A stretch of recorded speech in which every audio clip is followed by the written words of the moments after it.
Yes. It's going good. So this weekend, we had a lot of graduating parties, a lot of stuff going on because it's that time of the year, right? Graduation parties, and everybody had a white party. Oh, really? Oh, white party. June starts white party and graduation. Yes. Wow. But you know what else it starts? Let you think about the future, right? Mm-hmm. And these kids are so smart. Yeah, they are. Yeah. My God, I have no idea what's in the food and what's going on, but these children are so smart. My girlfriend and her husband just, her daughter is getting ready to go to Princeton. Nice. And Nice. I'm so extremely proud of her and all of everything that the family has accomplished. Mm-hmm. But it got me to think, right? Just like how right now our kids and our nieces and our nephews are doing whatever they're doing. Mm-hmm. And they're getting to the point where they're asking all these questions about real estate. Yes. We're thinking that, you know, people are getting older and now they're transitioning into that phase of their life. Yes. But if these young people, they're not thinking about real estate in the traditional way. Yeah. True conversation. Everybody's having this conversation. Oh my Yeah. God. Whatever we thought about with real estate is not how they think about real estate. No. Tori. And I think it's being taken, I don't want to say for granted, the opportunity that real estate can really do for somebody that's maybe my age or younger.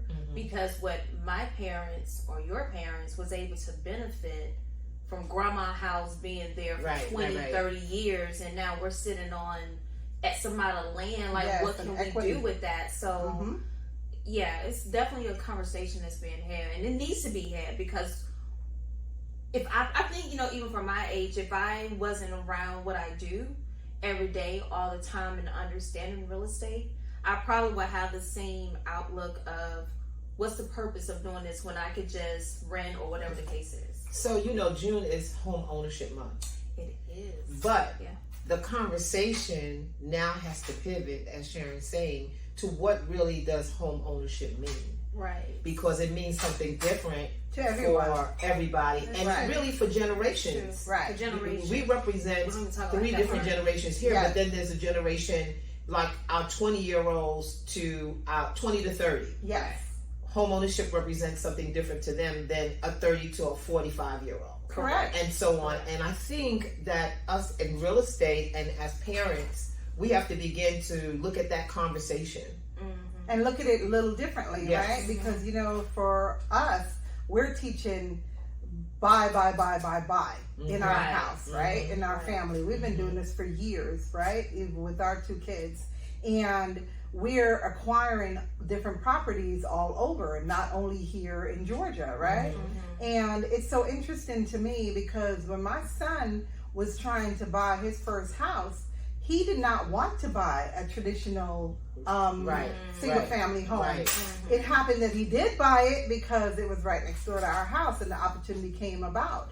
But his mentality is, I want apartment buildings, I want the house hack, and you know, What's house hack? so yeah, for these young people Yes. that are out here, house hacking is you living in one side and the property is paying for itself. So like a duplex, a It's triplex, like a duplex. yeah, and for different people up north, like where we're from, right? Yes. And Tori's from here, but in New York, we never really saw a lot of single family homes. No. We saw the mother and daughter thing, but you guys call it duplexes here, or the triplex and the different quads and so on and so forth. Is when I came here to Georgia, I saw basically a more of the single family situation to be more common, right? Because we called them two family house. Yes, that was normal. right. That the mom lived upstairs, the another generation lived in the middle, and then somebody else lived in the basement. At least right, exactly. Yeah. Okay. Yes, exactly. So that was popular for us up north, but living here and living in all of this 3,500 square feet for one family, that's like unheard of. Unheard of. You know? Okay. But with that said, here in Atlanta now, a lot of these kids, they're coming out of school or even not going to college, and they're saying, okay, I want to get into real estate. Right. And Oh, the my goodness. investment Yes, side of exactly. that, right? Right. Not necessarily living in the And property. they may still live at home, Yes. but they are interested in buying property to rent out, Right. whether it's room by room, Right. whether Exactly. room by room rent Right, out, as yeah. well as them buying together with other people. That's Right. also a trend. So Right. the traditional way that we taught home ownership Yeah, it's nothing. has to have like to be a that. different conversation that interests them. Right. And they're all interested in this Airbnb thing now, Yes. right? And what about that client that you had the other day? The young man that was that you were telling Oh us about. yeah, that was looking to buy in a certain area here in Mhm. the Cobb County area, and my conversation around with him was that I know because of where the location was actually at, Right. that if you was to buy this house today, Right. I guarantee you over the next 15 to 20 years, you will be able to double that. Mhm. And that's the part of the conversation that I don't understand that my generation or younger understands, because The equity. the equity that you're able to take from that, because nowhere else or no other industry are you able to go and put your hand on $100,000, $200,000, $300,000.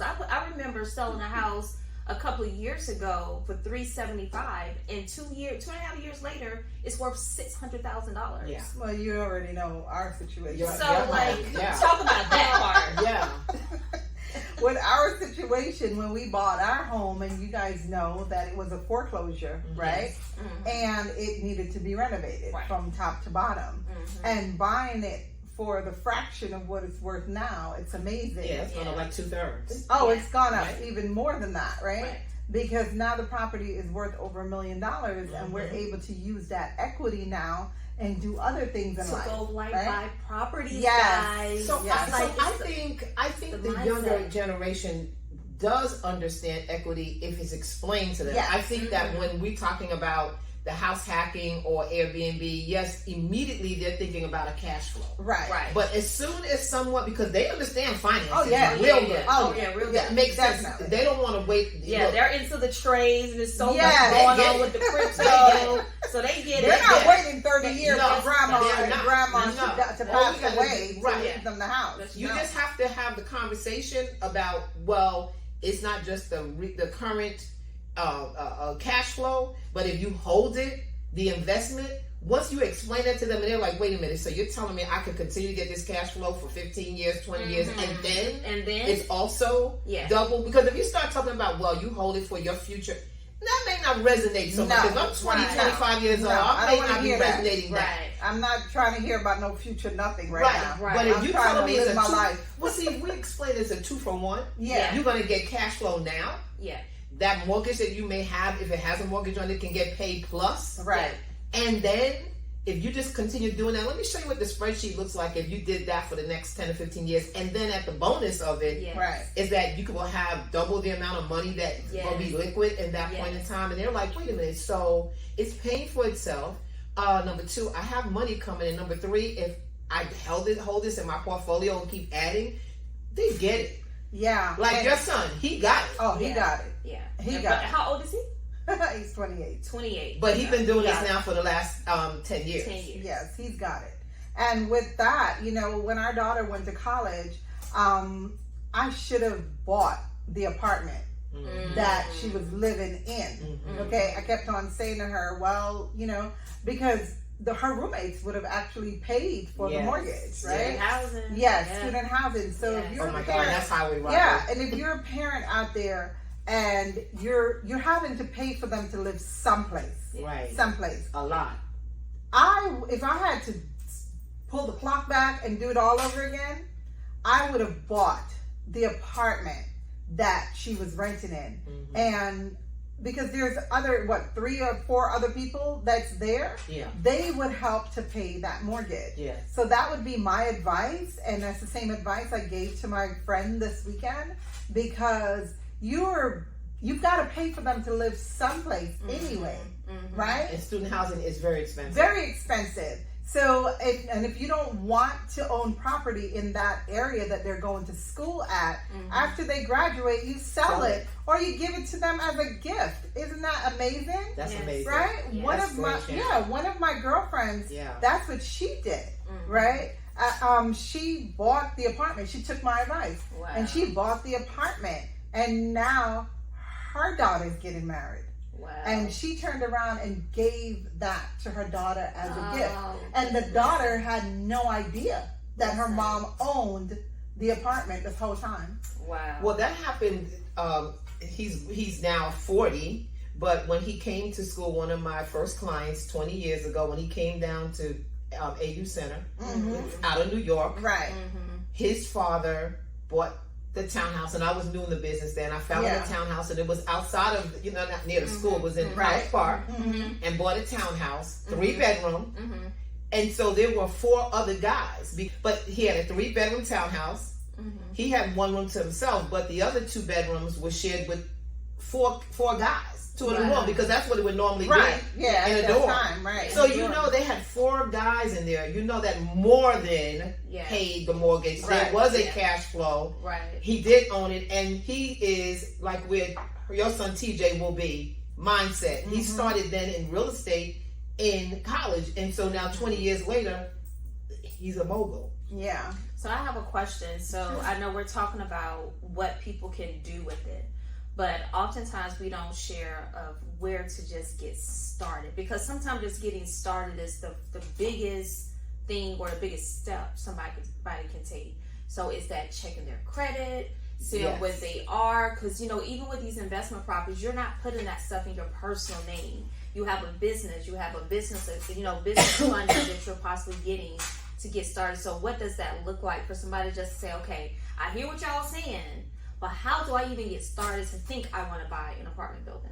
Well, sometimes you do have to get started in your personal. Okay? Because you have to, and that's the myth that's out there right now, is that people are selling you some dreams, right? And they're selling you some quick scheme situation that's going on. You have to build your personal credit and your personal profile first before you can actually build the business side. And people are out here telling people bad credit, no credit, all that stuff. Because there's no institution that's going to give you money if your personal side is raggedy. Even hard money. Even private because money. At the end of the day, it's just like credit is, put it like this. King. If you owe me, right? I'm mama, and you owe me $20, okay? You think that I'm gonna lend you another $20 again? Right. And if you owe me $20, then I'm gonna obviously go tell your auntie that you owe me. So auntie, you think that your auntie's gonna lend you $20? She's gonna be like, did you pay mama back that $20 yet? Right. Okay. Right. But so that's basically what credit is about, and people don't understand that, right? You have to build your personal side and get that going before anybody on the business side will actually even fool with you, right? Gotcha. But you have to, how to get started, and Michele would love to grab this key. Show. Grab that key. Okay. Is get in contact with us, okay? And we'll be able to get you the resources that you need and on the right track.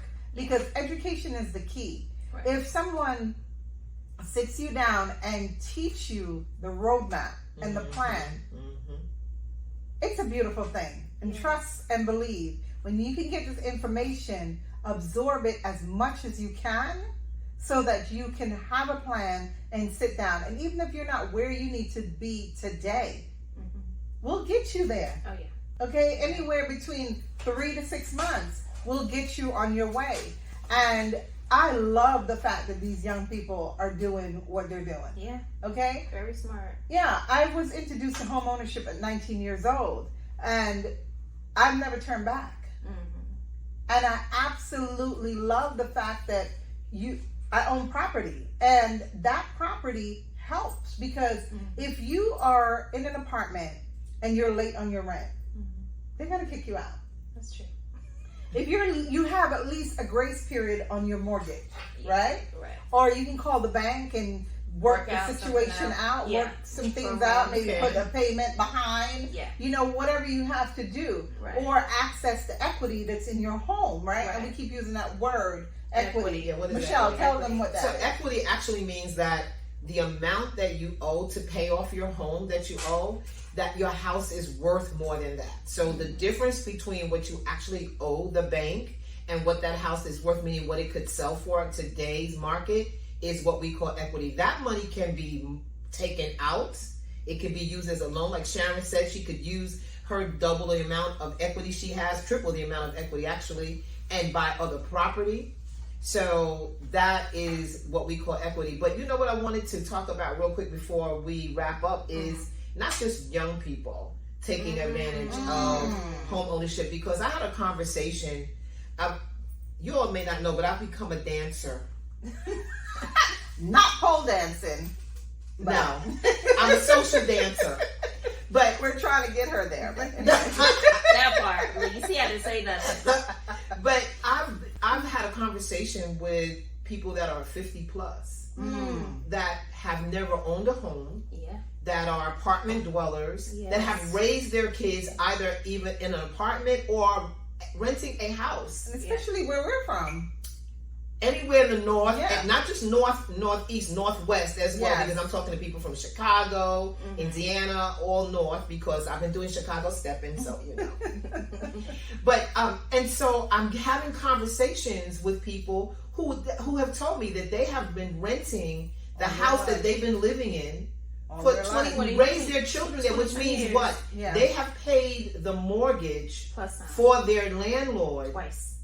And their landlord's very happy with them because they've kept the house up and all that, or apartments.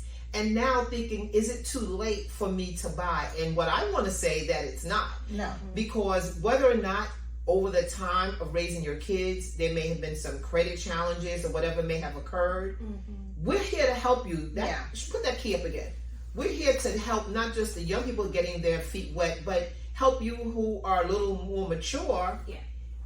It's not too late to own. No. And I'm you an can apartment have- dweller. My mom didn't own her home until she was 60. Oh, Yeah. wow. But you know that that client that we had about 5 years ago that came from New York, she was 78 years old. Yes. Wow. 78 years Yes. old, and we got her a nice, beautiful condo Yes. in Smyrna. And I spoke to her last month, and she'll be at our event.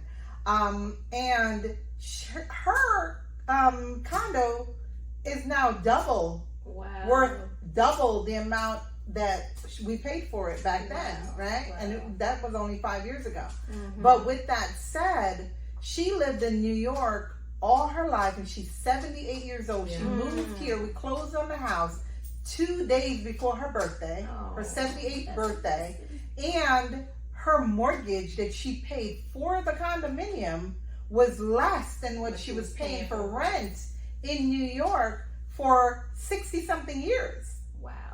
Yeah. So, I mean, this is real. Just in the last few months, we went from helping someone, a family that was 22, 23, Yeah. get a house, Yeah. and then someone that was in their 40s with Yeah. 3 kids get a house. Yeah. Yeah. So when we say different reasons Yeah. from one end of the spectrum to the other, at the end of the day, both of them will have equity. Yes.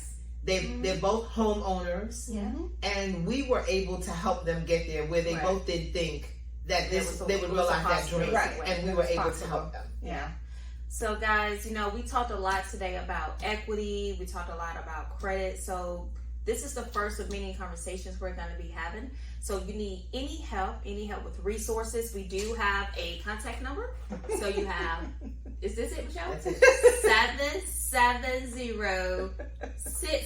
770-672-6069. That's right. It will be at the link below this Yes. video. So Okay? we you are guys looking check it forward to out. have another real life, real talk, real estate conversation with you guys on the next live. See you later. All right. Bye-bye. Bye.